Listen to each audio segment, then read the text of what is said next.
for homework. Yeah. And one of the issues here, items, has to do with pre-interview questions. Right. And there's a note on my sheet. I put no, because we don't do pre-interviews. Right. Here. Right. Oh, okay. Do you have biographical information? Yes. Yes. We do it from the questionnaire, but we found out we didn't have time, Yeah. really. And then a lot of times we weren't reaching people. It's not that we don't, but that was saying as a policy. And there are places that as a policy they do pre-interviews. The most important you do need oftentimes the pre-interview, there's a couple of reasons for it.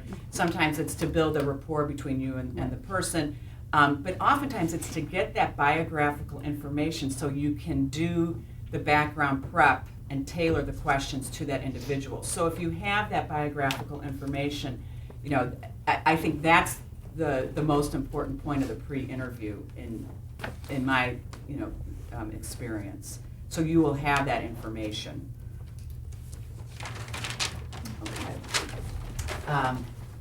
Now you want to be careful that you don't use words that indicate judgment or presumption.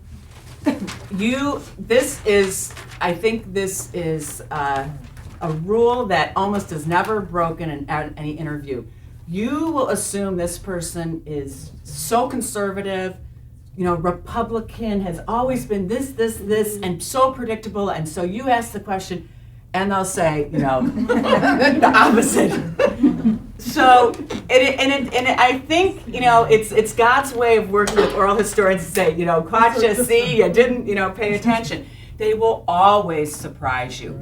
That your assumptions, in many cases, will always be proven wrong. It's the ones that you don't even think about. So you want to keep your questions neutral.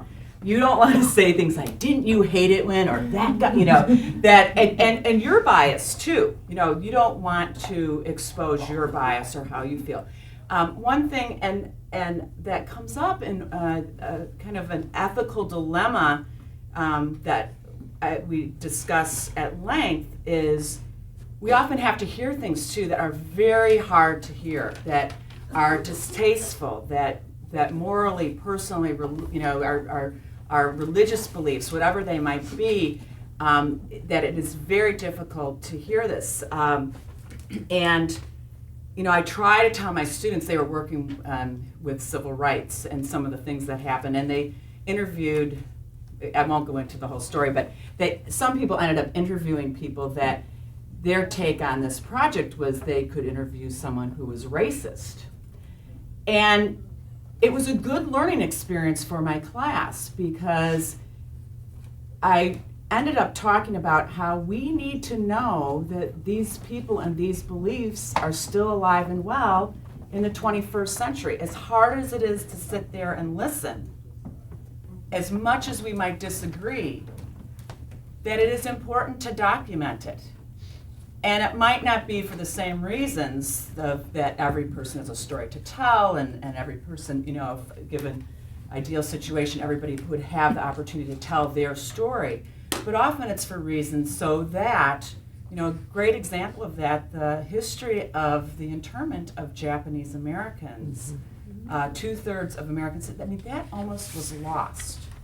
And if it wasn't for the oral histories that were taken or encouraged by the subsequent generations, because there were a lot of reasons for it, cultural reasons. It was a complicated issue in memory, but literally that story was almost lost. So it is important that we record the good as well as the bad, or the things we like and the things we don't like. So we have to do our best to stay neutral in how we formulate our questions, how we ask them, the words that we use. And again, if we keep that rule in mind that we want to get at their story, whether we like their story or not, we want to get at their story, that helps that as well. Now, I can't see all your name tags, so I don't. Jodi. Okay. Are there, like you gave keywords previously, are there keywords that give you that neutrality? Like, if someone says something that would be, let's say, deeply offensive to you, right? To sustain, your place, do you say something like, interesting? Yeah. So could you describe? Right. Would it be? Do you have any key phrases for that kind of context? I've got some good strategies that I'll get Okay. to, but in that situation where it was, as I said in my classroom, it was a real learning experience, and there was a young African-American woman from the class, and this came out of her. We were saying, well, how do we deal with this situation? And this student said, you know what I'd want to know?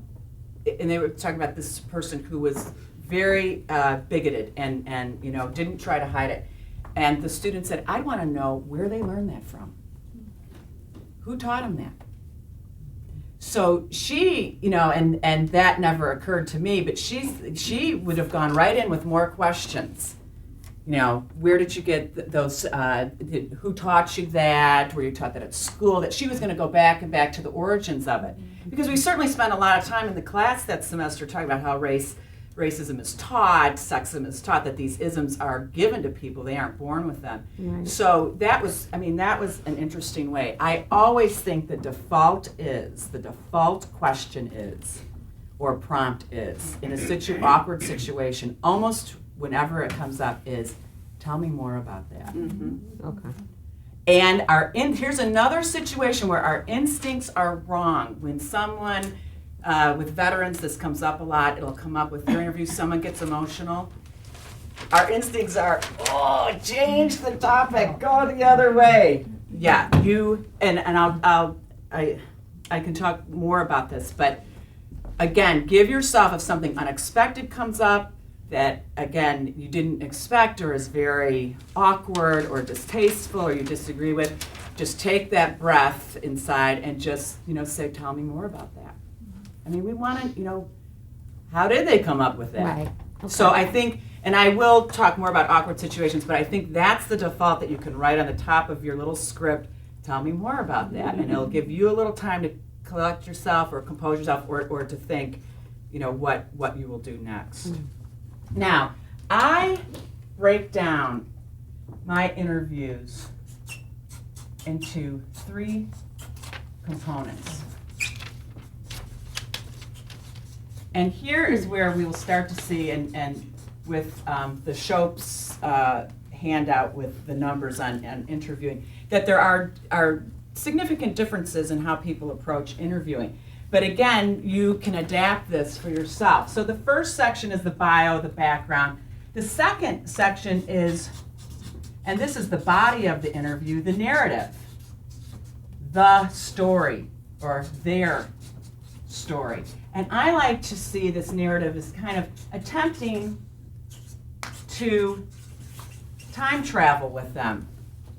The narrative, you want to literally, as best as possible, even though you can't erase all that time that has happened between what you're asking them about and the present, you're trying to get them to go back to their grammar school, to go back to their bedroom, to go back to their first home, and take you with them.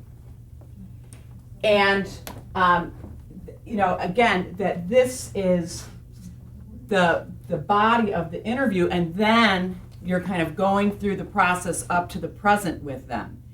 And this happens, and maybe some of you have already experienced it, that you do enter this place, and it's weird, when it first starts to happen in an interview, that they're back there.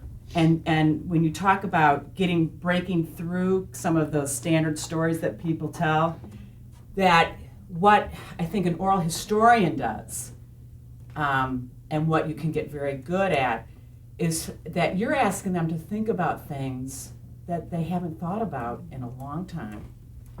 Or you're asking them to think about it in a way they've never thought about it.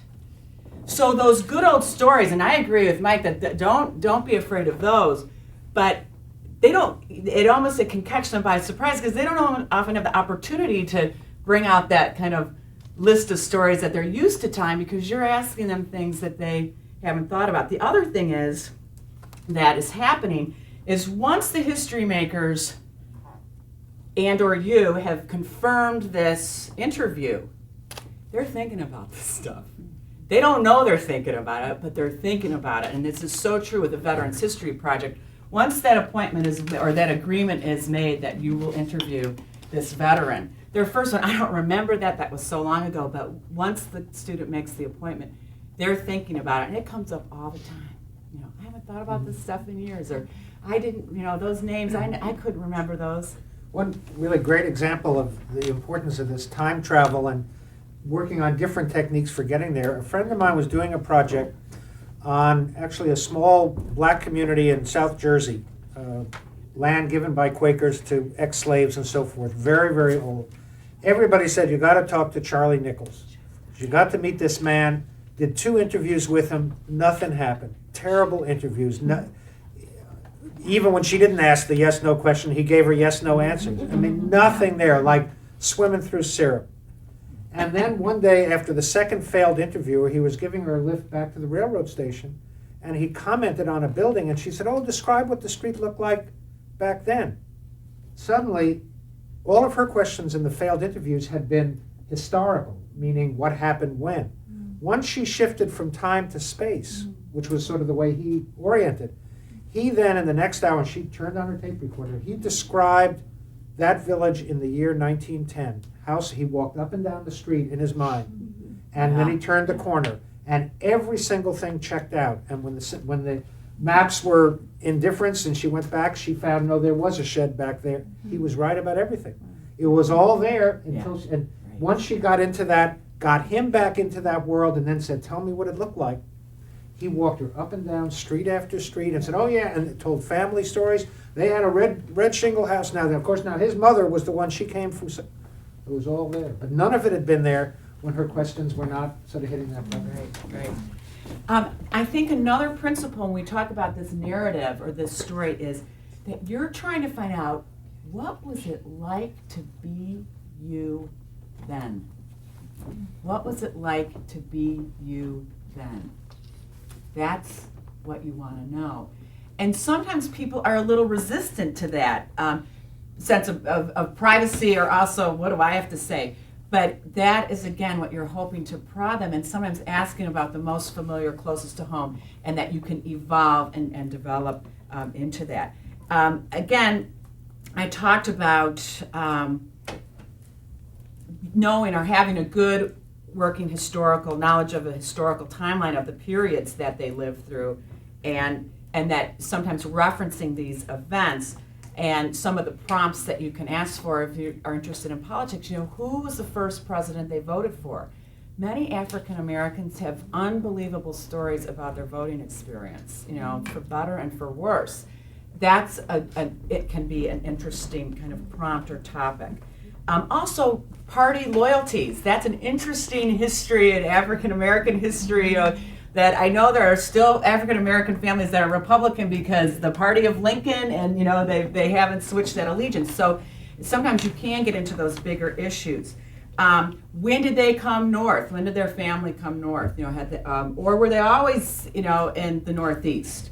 Role of religion, and again, that can often be a dead end, which I think of the example that you gave from one of yours. But my students, I said, now don't assume that every African American you interview is going to have this big story about how the role the church played in their life. That's another one that you might be surprised about. But these are things you should, check into in your questions. The 20s, the Depression, the Depression is often referred to as the white man's depression, what was their experience in the 30s, World War II. I mean, I think that we want to have that, if we're talking about an upside down pyramid, that yes, their experience, their personal is so important, but you do want to broaden it out as well. What did they think about these things, if anything? And if they don't have any thoughts on national or regional events or politics or cultural shifts, you can move away from that very easily, but you don't want to neglect those things.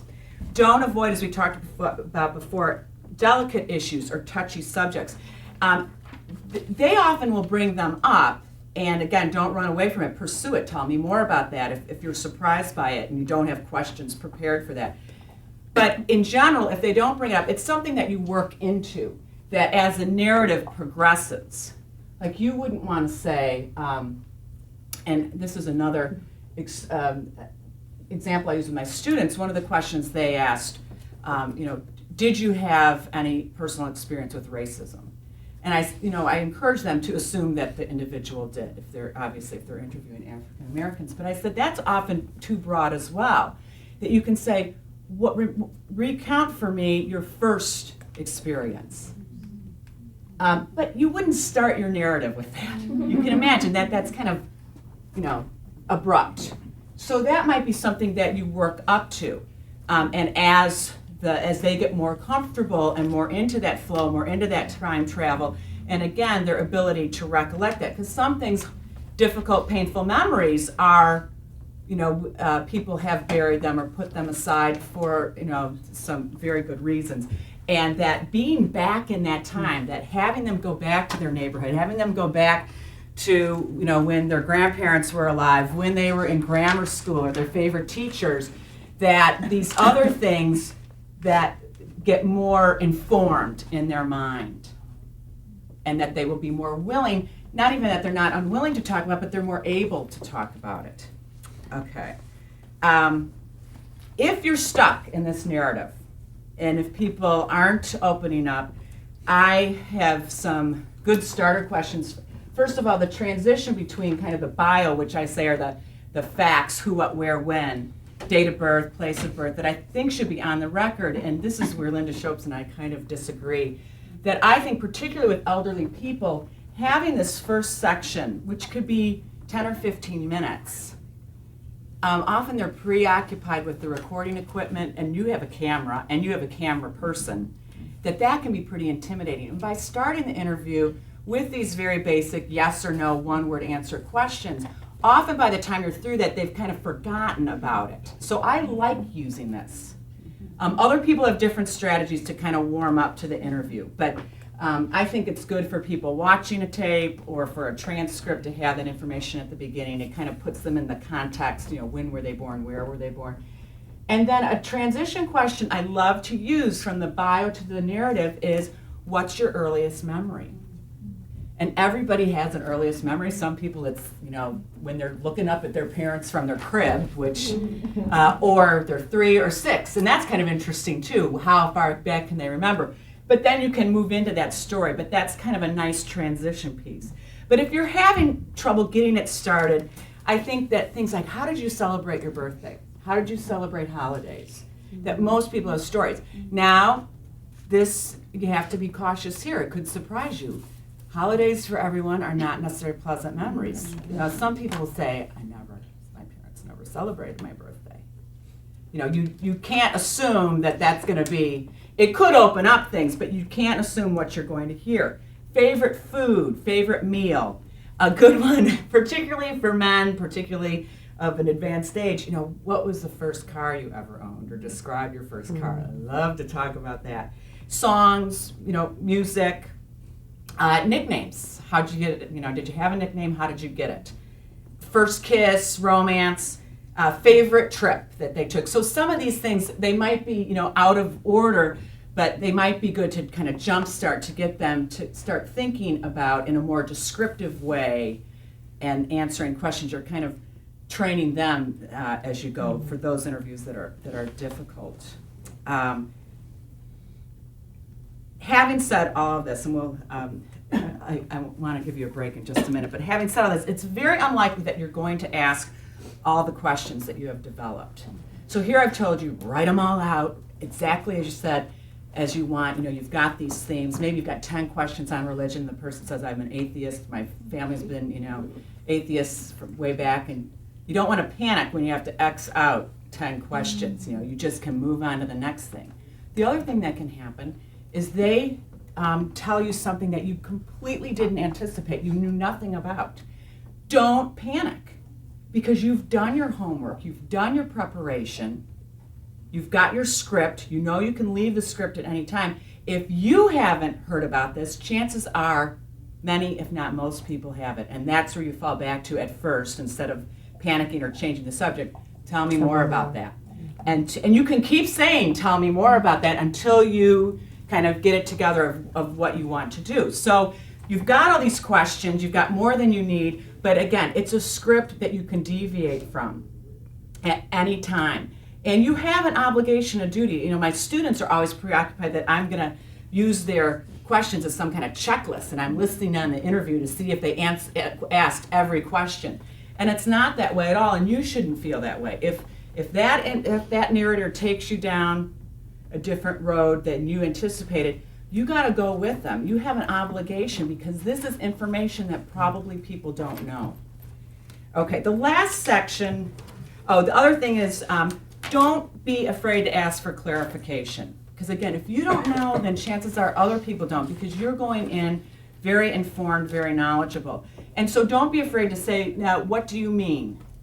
Or what does that mean? Or can you explain that? Don't be afraid to do that. The other side of that coin, and it's another way of talking about the tension I mentioned that Erin's been stressing, that all the ways in which you don't want to follow conversational instincts, because this isn't a conversation even though it is.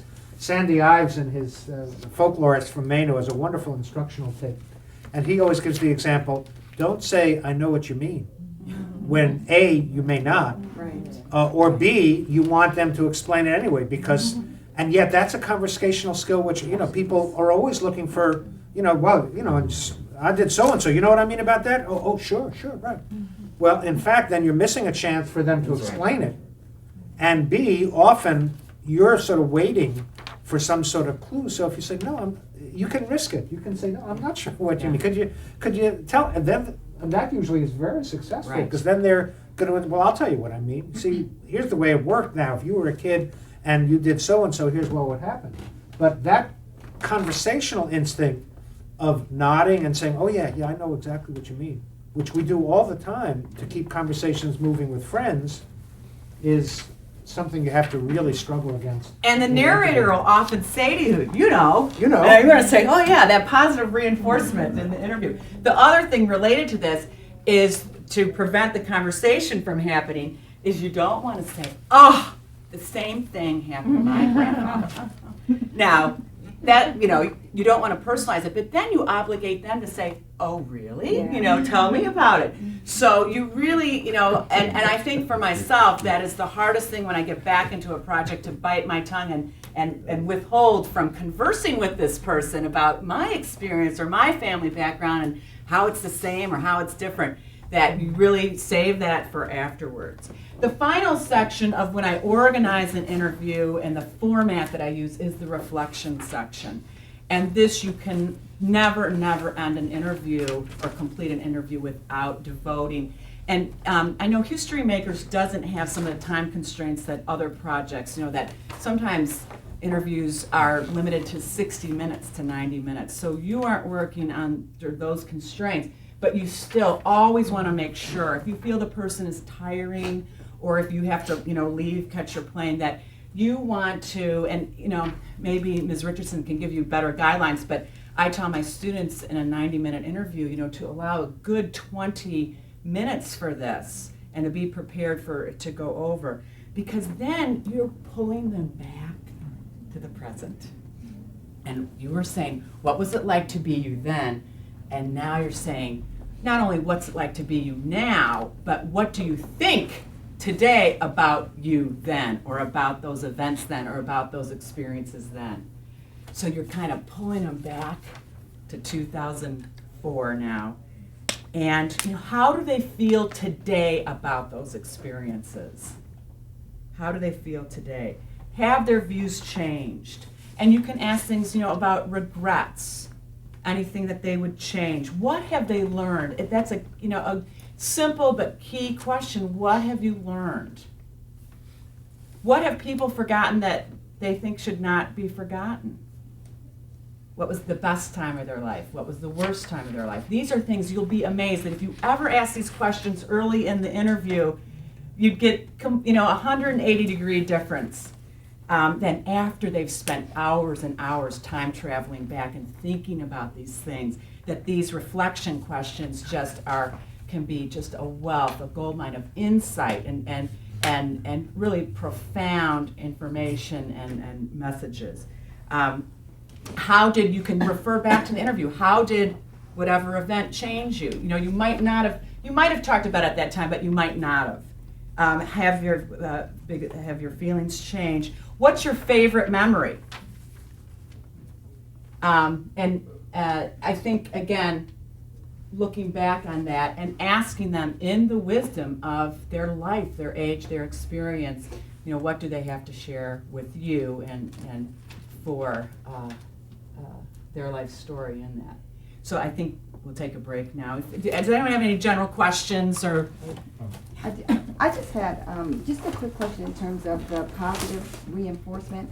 I've found sometimes that, just when you nod, that you aren't necessarily agreeing or expressing an opinion, but sometimes it really does encourage people to continue to talk and to, just sometimes that lets them know that, yes, this is fine, exactly what you're saying, especially if they're a little unsure in the beginning or a little uncomfortable. And so I'm just wondering what your thoughts are on that. Well, I agree with you, and I think the more restrained it is, like more a physical, a nod or a smile, oftentimes though, and again, when we transcribe, that we find it is more about us and our need to empathize and to encourage and to cheer them on, and they really don't need that. So oftentimes if it's words, and you'll find sometimes as the interviewer you talk more than you need to, and it's words of encouragement or or and sometimes those are not. They call it when we talk about transcribing kind of the background music, that you're providing this background music that isn't really necessary.